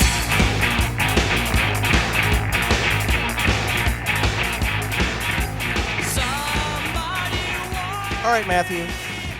What's your centerfold? Oh, I gotta say, this particular matchup, fuck this matchup. Fuck this all the way up the Sideways, Yes. up the ass, oh. with a rusty wrought iron fucking gate. Fuck this. Tell Fuck us this how you really matchup. feel. Barbed, Yeah. all of it. Wow. This one All the bad things. caused me pain. It caused me anxiety, and I may not be sure where I'm going to come down by the end, so I'm going to probably Those try are to the best convince myself. ones. Fucker, those are the best ones. Wow. Yeah. Somebody's is definitely one of the high points off of Sex Mad for High me. points. Right at the very beginning, where it starts. I don't know what the fuck they're doing, like unplugging their or changing, fiddling with knobs, whatever the fuck they're doing with this weird sounds, like. As it What starts, are it's you almost like talking right at the about? very, You always very say this beginning. weird shit. What do you mean? What are we talking about, stranger? Do not tell me you do not know the beginning of fucking Somebody's and the sound of. It didn't sound like Yeah. a cat. No, you it go and sounds listen more, to it maybe again. more like You a go, horse. You go actually. right after this and listen No, to it don't again. you God damn don't it. you insult my no means knowness, man. I will come get you. I am- I know your address. I am and I will throwing fight down the you glove. God damn with it! my Sorry, flat- this is Do you wanna Matthew's fight? turn. This is Matt. Hey, here's the hand. This is Matthew's turn. I know what you're talking about. Don't you insult me. Andrew? So yeah, it sounds like a horse to me. yeah, just like that and it's snort like that he just did. starting to like I'm paw sorry. the ground as like about to get going. And then there's that. I can't even try and reproduce the sound, but that. I can't even. I can't do it. It's like this huge descending weird Wow. snarl sound that. Yeah. It's a bowel, I mean, bowel movement. It sounds like a Dutch consonant. Oh my god. And then like weird static clash kinds of sounds. And then the like the klaxon of the guitar starts in. What a weird and fantastic song it is. I mean, I have never figured out whether he is, a disembodied spirit of some sort wanting a body, whether he's feeling disconnected from his own body, whether he wants an additional body, and maybe maybe all of those are true. I have a feeling, and call back to Small Parts, so it's like, hey boy, I want to fuck you, hey girl, I might want to fuck you too. Whoa. With some bodies, I know I could go either way, and this is not any comment on Andy's sexual predilections in his 20s or whatever, but I have a feeling He might not tell us that, but I think he would probably agree. He was probably a very, very horny boy. Oh my God! What is everything all about sex with you two? The album is called Sex Mad. It actually isn't. The album is called Sex Mad. They're not talking about sex. When we refer to things like that, I need some help here. I need help, girls. I think it's actually your reaction to us even referring to it that might display. I think the lady doth protest too much. Okay, all right. I'm a square. Okay, all right. All right, so they're horny. They're horny they're in their 20s. Come on, they're that's horny all right. on tour. This song is about everybody. being horny. I don't think that that's the case necessarily, but I think they thought about it. I think they thought about the muscle, the bone. I mean, the seething mass of energy that they would see in front of them that they were inducing every fucking that is a connection. It is an intense, passionate connection. Not necessarily about sex, but certainly akin to it. And the interest in it and everything like that. So I've seen them moving, I've seen them breathing, and all the things that my body can do. And it is, I think, to do with the disconnection from his own body and his interest in other bodies. How he's talking about a body, my body, your body, all these different things. It got me interested in, body as a strange pronoun. Or a suffix in pronouns. There's a lot of them in English. Everybody, suffix. Nobody, anybody, somebody. It's a strange thing, don't you think? Like everybody, everybody's body, nobody's body. It's nobody. God. It's all about the corporeal. It's all about that corpus.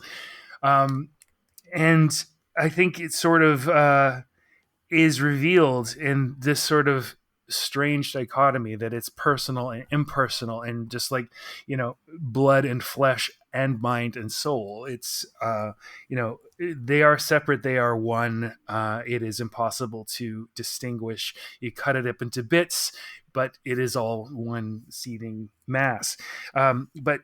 Where he says, somebody that will touch me, touch my body. He doesn't say somebody who will touch me. It's that. Yes. Which is quite impersonal, and it's a. Sorry. So, continue, please. Jesus Christ. Thank you. Is it another body or a body of his own? So in a this body bag has Andy at his snarliest, lots of vocal range, and. I love there's a lurching quality to this aspect of this song, and then there's like super dancey bits as well, which is repetitive drums and the double kick drum, and then lots of distorted guitar and everything like that. My God, it's colossal. So anybody will do, anybody won't do. Right. So he's going to be selective, but I don't know. I can be a body Depends collector. On the murder. It might be murder. It might be finding certain kinds of friends at shows. Who knows? Back in the day. In the second verse, I love the altering stress of. I can't quite describe it when. You know how they change the stress pattern and make the beat and make the structure of particular verses sound more complicated than it actually is. They're actually playing the same thing over and over again, but depending where they put the stress, it sounds like they're doing something else, and it's sort of changing the polarity on the song almost. And they do that in this song, and that's one of my favorite things about it, because it makes me try and I can't quite figure out what's going on, and maybe that's it makes you feel a little bit off kilter, and maybe that's how it feels to have a body. Because when you have a body, you get some nice things, and you get some things that aren't so nice at all. I love that it's an aside of Rob's, and they do the same Yes. thing on the Live and Cuddly version. And I thought this was a kind of an interesting inclusion on Live and Cuddly, because it's certainly, I don't think it's a song that a lot of people would name as the first one that comes to their mind, even though it's one of my favorites. I don't even know if it would be one of the first 10 that I would just list. I would be thinking of, and yet, again, it really sort of encapsulates a lot of stuff about, especially early No Means No, about disconnection, about passion. It's about being an animal, being made of meat, being not entirely in control of your perceptions, reactions, behavior. And I guess that's about all I have to say, and I still don't think I know which song I'm going to vote for. Well, let's hear what you got to say about the second one. Before we do that, Michelle, where are you at with Somebodies? Okay, so I listened to the Live and Cuddly version of this, and you guys did too, and I know it. Maybe you didn't, though. Oh, yes, of course. Yep, yeah. Of course. I think you have to. The glorious slight fuck up Andy does is goddamn 1,000% hilarious, and I love it. I also love that they use this for the release and not a more polished intro. Do you know what I'm talking about? Oh, yeah. He does a little. I'm going to talk about that a little bit more Can when I get do in it for too, but free? Yeah. Little yodels in there. But man, when Rob and John kick in, it's just a kicking jaunt around the mosh pit with glorious chaos and musical prowess. Oh my God, when those guys kick in. Jesus Christ. Good. All right, to my chagrin, I really hope this doesn't affect anybody. I really, really do. But I did write this down, so I'm going to read it. I will admit that I get hearing and feeling a little La Cucaracha with some of the riffs in it. But La Cucaracha. Yeah, it's a La Cucaracha. Interesting. I know. I don't know. I'm sad that I had never made that I connection. know, That's I know, pretty isn't great, that actually. awful? I like that. No, I love that. But That's great. I do think about it when I hear it, but it's catchy. It's fucking catchy. But it does not take away from the stellar vibe the piece is laying down. I love how Rob pops in with his when you get a body, you get it some all. nice things. No, you get it all. Oh, you get that's it That's the all. first line, because when you get a body, you get some nice things, but you also get some things that aren't so nice at all. Okay, that's not like high temperature lyric writing, but it's hilarious and it's perfect. I know. It's simple, hilarious. But, and then he goes, "That you get aren't so nice at all." Clever, so fucking clever. The guitar solo Andy plays is so goddamn sneering, fucked up. He's like an electric skeleton flitting around, causing chaos. And once again, he plays a riff that sounds like an ambulance. In that vein, the song amps up in its desperation and fury, and we're all along for the ride. One of their funnest yet serious doozies that never disappoints, and the message of wanting to feel at the end there, wanting to feel, just begging for, only adds to its magic. Absolutely. I love it. Absolutely, hallelujah to what both of you have said. Yep. This song is fucking great, and like you, Matthew, I actually think maybe I do know where I'm going to vote, but it's just a really tough one. I love the "You Kill Me" version, and one thing I have to say, with the Live and Cuddly version, I love that version. One thing that I was discovering recently, going down a rabbit hole, first of all, I love on the Live and Cuddly version. I've always been sort of obsessed with the banter. I love the banter, probably because I never got to see Andy era songs. So I never understood when Andy at that beginning part it goes like "somebody's," and then you hear some guy go like "whoa," and he goes "same guy," and you're wondering like what the fuck does he mean? Well, I now know what he means. I think I do because there are two recordings of this, and there was a night from the night before where he was doing the same thing, and he does the beginning, and some guy yells out "asshole," and he's like "asshole." Yep. Huh. Well, all right. Like, and does this little thing. And it's at that same moment in the next night where the same guy yells out something. And that's where he goes, same guy. So now I get it. I get why he's doing that. But To switch to a minute to the studio version, because again, this is one of those times where they're really playing with production. You hear distantly in the background Andy's guitar part, that Oh my but you God. also hear this part that I don't know, Strange, you just must be hearing it a different way, or Matthew and I fucking suck at saying it. But there's the sound to me that sounds like a moth beating against a window, or an animal that's caged, and it's just like this, and then it just gets released and just fucking explodes with Andy's, and to me it's like, this song is the embodiment of the carnal libido disembodied from the ego, disembodied from the personality, disembodied from thinking. It's just, what is it that my physical sense wants and desires from other things? What is it? I'm repelled and attracted by bodies. What does that mean? Right. My mind has all these interpretations of it. I invent these complex structures of why I'm attracted, what's this person, all these things, and tries to change that feeling. And I shouldn't like this person. I should both like and lust and all these things. But underneath that, there's this impulse that comes before the thinking that's just undeniable. It's the body. I am a body. I want that body. And maybe I want some bodies because I'm heterosexual.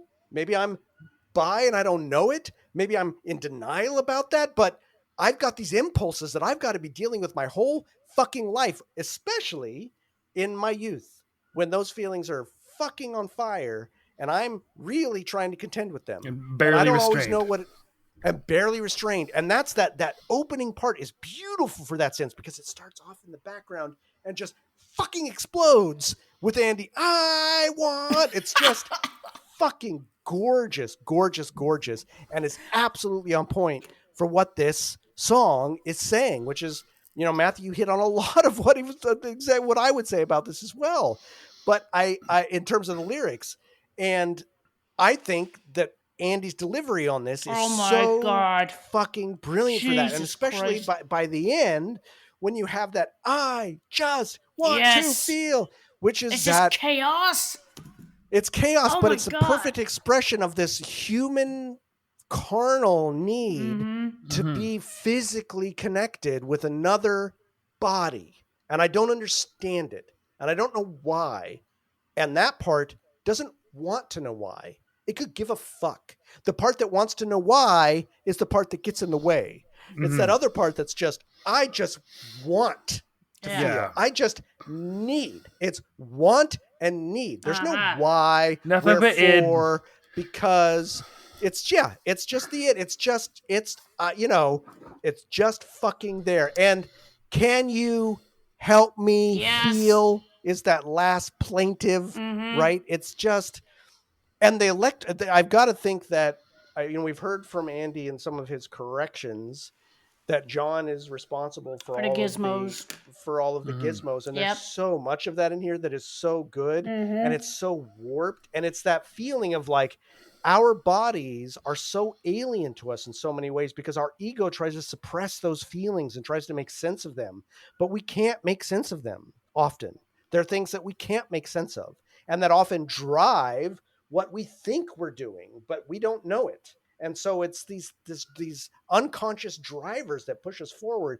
And those look weird electronic gizmos give me that sense. There are these sounds that just erupt out of the song and just play into it and grind its edges that feel like that animal voice coming from inside. And that's what that opening bit really sounds like to me. That sound, that it almost to me sounds more insectile than even mammalian. Like, I know, but it sounds like an insect just waiting to fucking mate. I'm a cicada just waiting to fucking pop out of the ground and fucking fuck for the, I can only do it once every 48 years and I'm coming out. Oh my I'm going to do it. It's those hormones. Yeah. And those, or I can do it once and then die.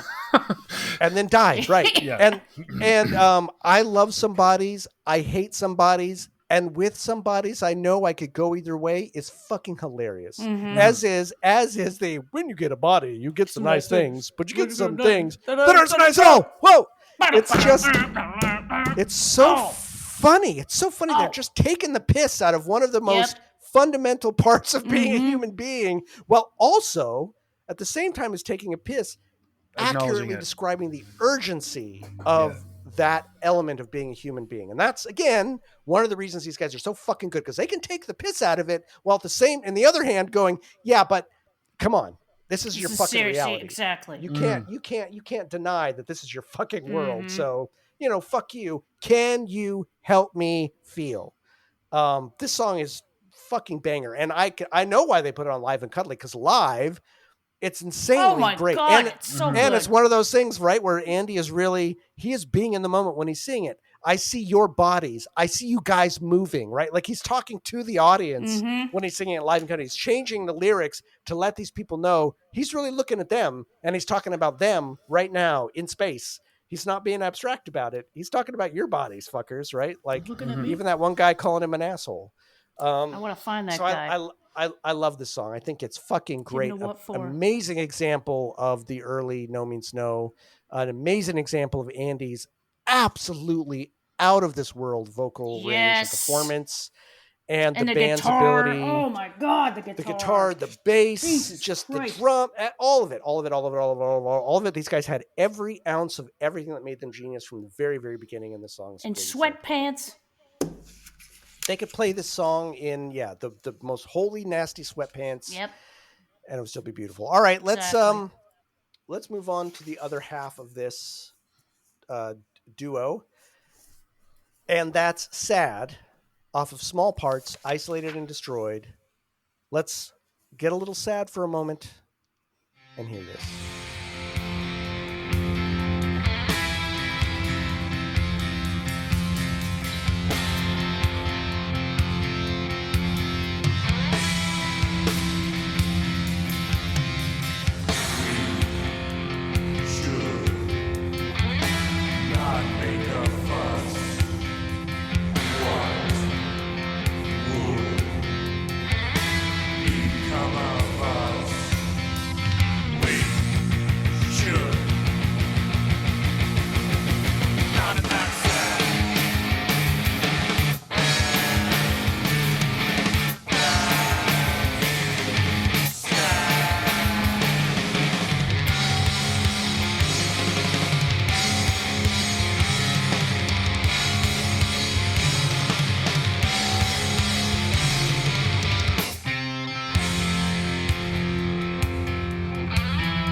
All right, Matthew.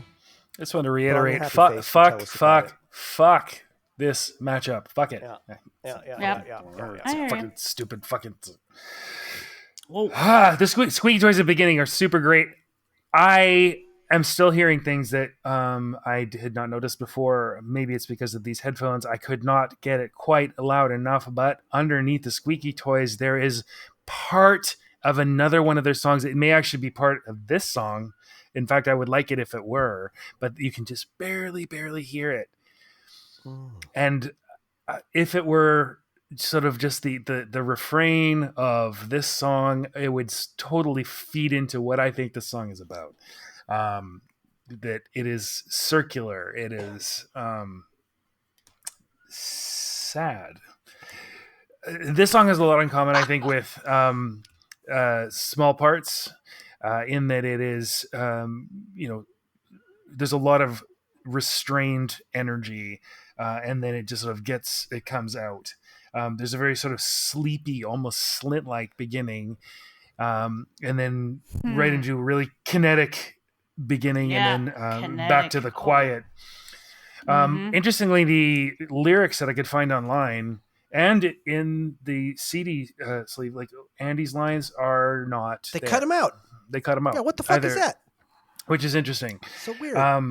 Yeah. I did not know this. So we should not make a fuss. The lyrics, there's only, I don't know, eight lines that are there. And then Andy's lines are about 4 more. So there aren't a lot of lyrics in this song. There's just, but it's 7 minutes long.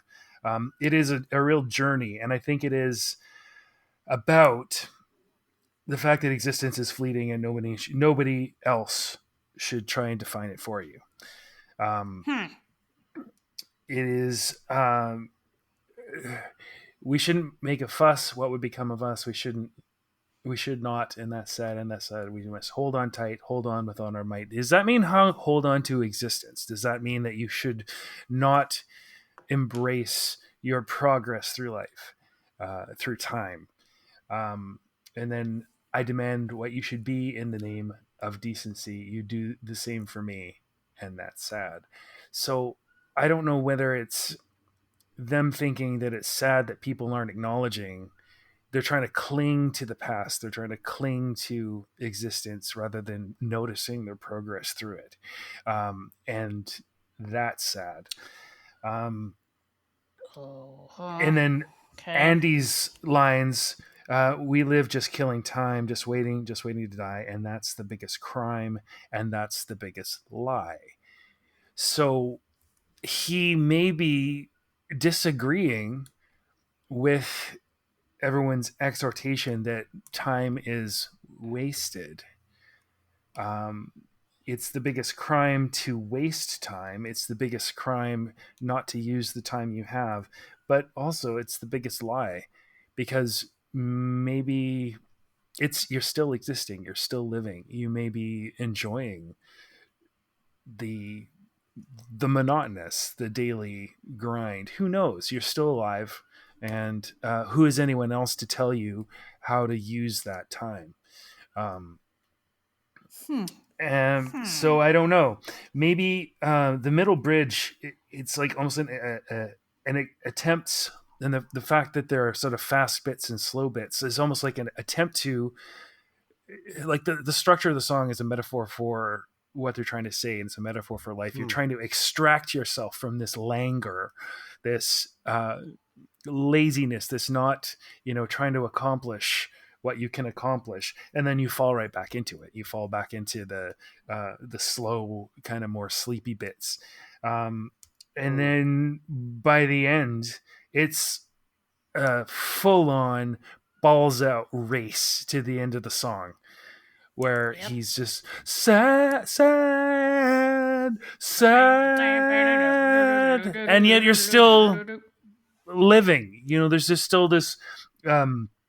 It is a melancholy song. It's got the hollow, echoing production. I love the part with the really, really monotone voices when the and that's sad.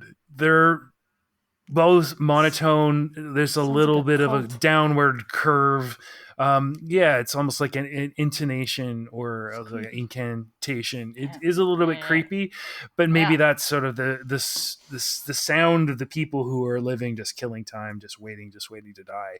And maybe it's those people. It's those people who are trying to tell them what to do with their time, how to live their life. And yet the way that the people who are telling them what to do are living their lives is monotonous and tiresome and tedious, and they don't even notice. And that's the biggest crime. And that's the biggest lie. And that's about all I got. Fantastic song. Nice. It's a fantastic song. It's one of those quiet ones that really fucking hits you when you listen to it over and over again. It might not stand out as much as some others, but it is, I think, one of their best songs. Agreed. Yeah. Agreed. That's an interesting point, Matthew, because I like how it starts out the way it does, and then you're kind of just not really involved with it just 100% yet, but then they put in these bursts and you're like, wait a minute, what are they talking about? And you can't help but pay attention. Yeah, right. Yeah. You can't help but be engaged. What I mean is it. like, maybe not one of their best songs, maybe it might be, but I think what I mean more, it's one of their best compositions. Yeah. Right. Yeah. All right, Michelle, what do you got for us? Okay. I always respected this song immensely. It has terrific songwriting and great structure to it. Once things get more aggressive is when I sit up straight, and you can't beat John going completely apeshit. He's so precise and flawless, Mhm. just a master of his drum set. The layered vocals in this is really incredible. Mm-hmm. Focusing on those is a real treat when you realize the assertion of it mixed with doom and a little bit of boredom. I don't know. That's kind of what it Mm-hmm. sounds like to me. I don't know. Mhm. Yeah. The echoey drums always felt really good to hear with this, as it matched the vocals well and helped make it sound a bit menacing. Mhm. Andy's voice works so well in this song. He's got a great dry yet full sound with his voice, and he nails the feeling perfectly. This song is quite astounding in how much it builds and weaves in and out with wild punk parts. The absolute ending of this is just a pants pooper, and Fucking A. someone on the Facebook group asked everyone once what a good figure skating song would be. Do you remember that? You remember when somebody Yeah, asked I that? do. Yeah. I do. And I think I would now throw this one as a contender for that. Ooh, that's a Or good maybe one. some interpretive dance would be kind of a scream. A great Mhm. bombastic piece with lots of candy. Nice. Yeah, I mean, I echo a lot of what you guys said. I think I love the languid, liquid opening, which just cuts into this katana strike of a riff when it breaks into that 7/4 section. Which, am I right, that da da da da da da da da da da da da da da, that's 7/4. Yeah, I And think so. so it's I so never thought fucking about that. I think it's is. so I crazy. counted Like when it you goes did from this 4/4 into this 7/4, and it's just turns on a fucking dime. Yeah. But the way it starts in, and then unprepared for how it cuts you into that other mode, is often like life, right? That sense where we Mhm. can be in a stupor and just deep in a stupor, and then Mhm. fucking snaps us out for a little bit. And Yep. Matthew, as you talked about, then inevitably we're going to go back into our fucking stupor. And this song directly precedes Small Parts, and I think it's a perfect pairing. You know, Matthew, you talked about that too. Mhm. It has a lot of thematic similarities. This sense of the forces around us being the thing, wanting to define us, wanting to hem us in, wanting to put us in a little box, but at the same time talks about how we all do that to each other. You do the same for me. This song doesn't let you off the hook. You don't just get to be the victim of those forces. You're also the perpetrator, right? It's going to put you in the shoes, right? Like, you do the same for me, and that's sad, right? Like, that's a very Yeah. intense line. Like, you don't get off the hook, fucker. You got to look in the mirror, smash through the looking glass, fucker. And this is a thing I deeply, deeply, deeply love about this band from early on. And while I love Dead Kennedys, the reason they've never lasted for me as much as No Means No is that No Means No talks about the politics of being a human being, Oh, very much. not the so. politics of a moment. Right. And this is one of those songs that talks about the politics of a human being. The forces that exist that try to define us, to try to hem us in, that try to minimize our existence, to try to define what, who, and how we can be. That's always the case, from way back in the fucking day to way back in the future. That's probably not going to change. It may fluctuate a little bit, but it's one of the reasons No Means No is a very timeless band, Mhm. because these things are always in existence. The oldest philosophers talked about this shit, and they'll be hemming this shit through, from Nietzsche all the way to fucking who knows what the fucking 2500, right? Like, it's always going to be there. And these guys, you could play these guys 300 years from now, and someone's going to respond to this song. It's still going to be something that people respond to. I love the layered, compressed, fucking affectless vocals. Oh my but God. I also love that Rob is really quiet, giving a more passionate performance underneath that.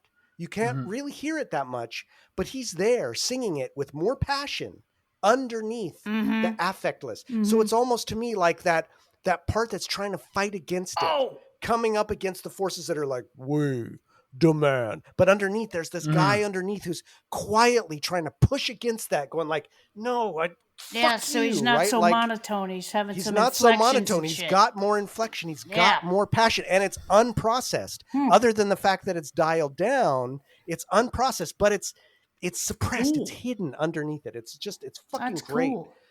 cool. And God, the music is so good. I mean, and that middle bit, that the middle fucking inflection bit where he just goes nuts, and John and Robin, they all go just Oh my god, get out of here.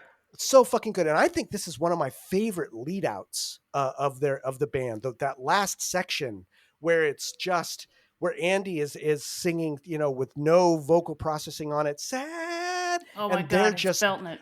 wailing away on it, Mhm. and all of the stops have come loose. And whatever has been shoved into this box is now just fucking loose. That quiet voice of Rob, even though he's not the one singing, that's fucking loose, and they just let loose. And because of the real interplay of those forces early on in the song, it is such a rich payoff to have that just the lid come completely off the box at the end of this song. They've masterfully constructed that tension and release, Yes. tension and release, tension and Songwriting, release, yes. and given us that release at the end that is so satisfying. And of course, as always with this band, satisfying thematically. It's satisfying musically, but it's right there fucking thematically, and it serves a purpose.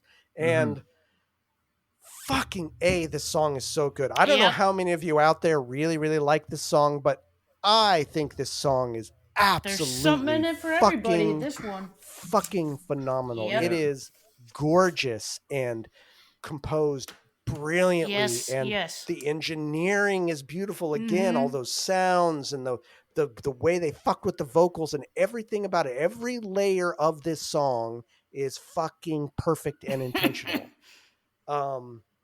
Love it. Yes. Love it. Yes. Love it. All right.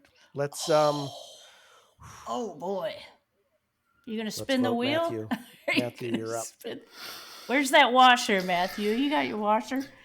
Honestly, it went back and forth. Because when you're in either of these songs, I listen to them as I tend to do. I haven't been going for my walks. I used to go for walks and listen to them. Maybe I should get back to doing that, doing a little bit deeper think. Mostly I'm driving, and mostly I drive to work and home. So, yeah, back and forth. It's really tough, and I think both of the songs have so much truth to them. But I think that the truth in Some Bodies is a much more kind of focused realization or observation about existence and everything like that, and maybe the slightly wider view in And That's Sad is what barely tips the scales for me. I'm gonna vote for And That's Sad, which actually a surprise to me, and it could easily go differently depending on a different mood or a different time of the week or whatever. Whether I had a beer instead of drinking Mobby tonight, who knows? Right. Right. All right, Strangey, what about you? Matthew. When I put these songs both on my special paper, I immediately circled one because I do love it. Even after all we've been said, I am totally 100% voting for Somebody's. Yep, that's my vote. Oh, tiebreaker. We haven't had one of these in a long ass time. Do the right thing. Why don't so this one's really hard also, right? This is not easy. Fuck it. Not Fuck. easy. And I did vacillate. I still vacillate between both of these. Because I think they're both fucking phenomenal. I think And That's Sad is the more artful song, and that's the one I'm voting for. Oh my fucking god. Oh my god. I think it is. I love the contrast. I love the way that they swing wildly between these two feelings. I love the payoff for it. I felt like it's more of a journey, whereas I feel like Somebody's has a note that goes hard the whole time, but doesn't vary, which is beautiful. It's gorgeous, and that's very much in line with the nature of the song, right? Like that's appropriate for the song. But I'm Sad takes me to different places, and I think compositionally it's just something fucking special. But you guys rule. This could go either way, man. This Right? really I could know. go either way. I know. This could go either way. Well, fucking A. All right, so Jeez. that's funny that the two songs that are back to back have both gone through. We've sent through Small Parts, Isolated and Destroyed. It is not destroyed nor a small part. It is very, very fucking big. And unfortunately, End of the World has reached the end of the road.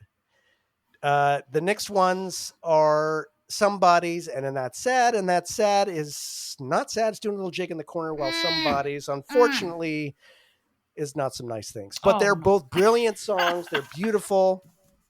Who knows if I don't know that End of the World would come back in the when we bring some back from the vault, but maybe Somebody's, we'll have to see. But I don't know, man. Hard choices, all of Very them good hard. fucking Oh my songs. God. Right. Let us know what you think of these choices, how much you agree or hate with what we've came up with. And now let's move on to the last segment before we close this out. Many people's favorite segment, which is why we save it for last, so that you have to listen to the whole fucking thing to get to it. Andy's Corrections Corner. So, Andy, we've got two songs that he's going to talk to us about tonight. So I'm going to go ahead and read these tonight. First is for Teresa. Give me that knife. This was written at the same time as the original Hanson songs when Rob was living on Gordon Head Road. Dead Souls was also written in as a Hanson song, but it quickly seemed to us that neither had the Ramones-ish vibe that the other songs did. And so they both ended up in the No Means No set and were recorded during the Small Parts Day Everything sessions. Once again, Rob was very fussy about the rhythmic feel that he wanted for the bridge and chorus of Teresa. It seemed quite straightforward to John and me, but Rob worked a long time with both of us until he was pleased with how it sounded. And I seem to recall Rob was also very specific about the spelling of Teresa. On a more personal note, a few years back, I was in Victoria on vacation with my family, and I had the pleasure of watching the No Means No cover band Sex Mad play a few numbers at Logan's Pub. They were great. Among the songs they did was Teresa. After they finished, I chatted with Tremblers of Sevens, Rad Julie, Rad Julie. who was drumming in the cover band. I told her I thought her drumming during Teresa's chorus had a kind of conga line vibe going on. We both laughed and came to the conclusion that the original may have been improved with that beat. And now every time I think of this song, I think of conga lines. Thank you to the one and only Rad Julie for the permanent earworm. And then a bit on Joyful Reunion. Rad Julie's a good friend of mine, too. Oh, nice. I met her. Met her at Matthews. Like Revenge, Joyful Reunion was written to be played on two electric guitars with no bass. The guitar parts, despite their thundering Motorhead-like riffs, are actually quite easy to play. On the other hand, John goes all out on this one, even doubling up his part, a la Buzzcocks moving away from the pulse beat, to create an intense pummeling effect. I think this song wasn't written so long before 0 + 2 = 1 was recorded. I'm pretty sure that it wasn't anyways. Not really to say much on this one, except that I always thought it was Blinding Light's musical cousin for some reason. Oh, nice. Lemmy into house.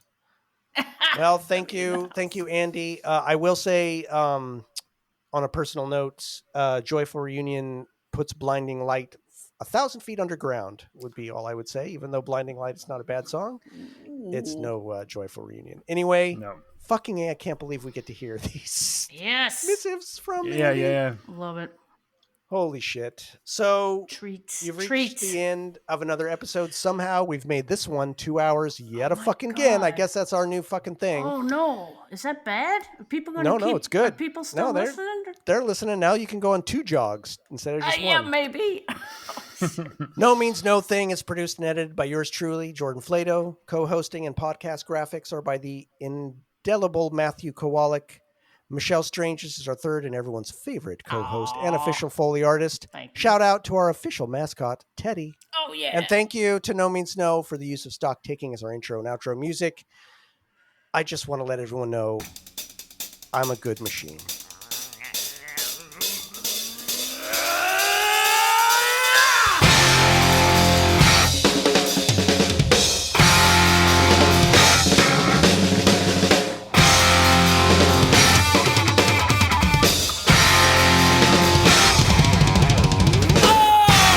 You sick and tired of the same old thing?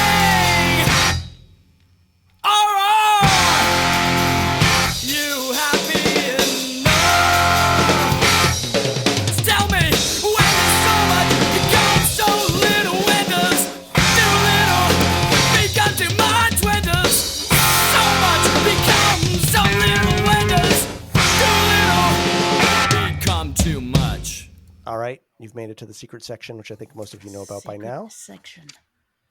I'm going to click the file and see what the next. It's like the Price is Right thing wheel at the end. is. Remember when There's not a whole lot of songs left. How and many are so, left? Do you know? There are left. I think we've got Oh, about another okay. 5 episodes. Is about what we've got. So 5 times 4, about 20. Yeah. Better All right, be an here's the even first number. matchup. Oh my god.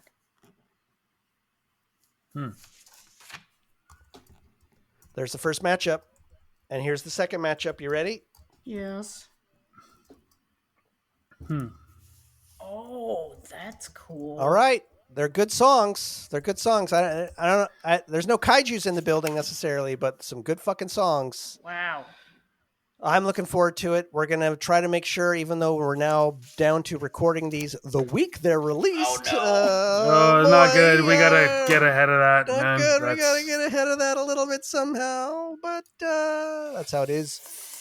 We can't wait to see you guys next time. Thank you very much for sticking around this long. And the last but not least, fuck off.